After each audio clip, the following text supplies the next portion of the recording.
You're listening to DJ Mika. Gió cây ngữ cậu chỉ trong trao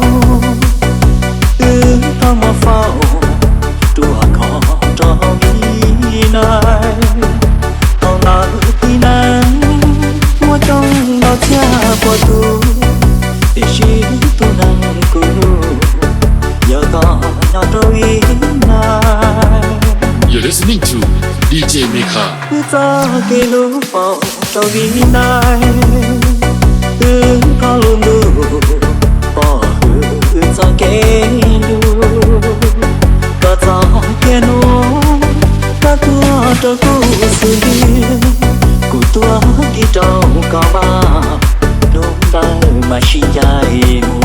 You're listening to DJ Mika. Chỉ do đi có chỉ do đi cứ chỉ đi trong chỉ đi là nghe lắm có one day chỉ cứ nhỏ đầu to áo có kia một tia lúa nhà cô tia nhỏ kia lúa vào. You're listening to DJ Mika. Tia nó chỉ trong lời lo chê chúa im lòng chỉ lừa nhẹ chỉ qua cha giờ hoa inu lấy từ ta chỉ tuôn vào one day cho ta mùi nhỏ chỉ to cho vì lại. You're listening to DJ Mika. 1, 2, 3, let's go.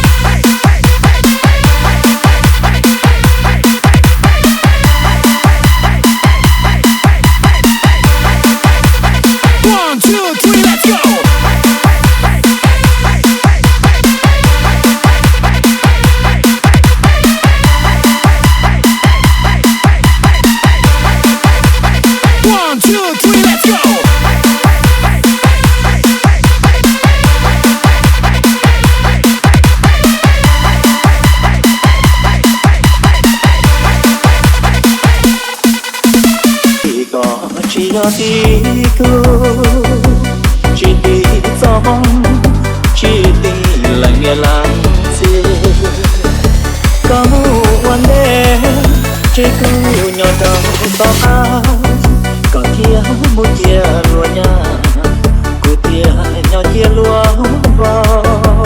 You're listening to DJ Mika. Tia nó chỉ trong lời lo chê chúa im lòng chỉ lừa nhẹ chỉ qua cha giờ hoa inu lấy từ ta chỉ tuôn vào one day cho ta mùi nhỏ chỉ to cho vì lại.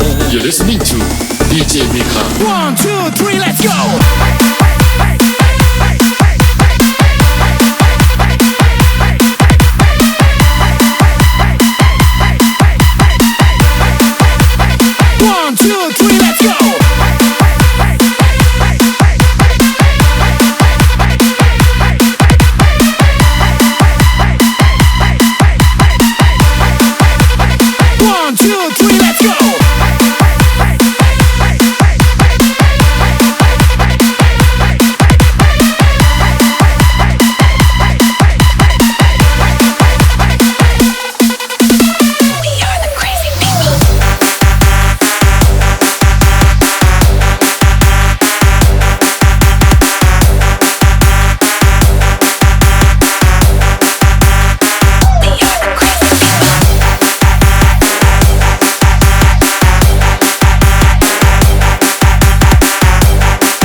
You're listening to DJ Mika.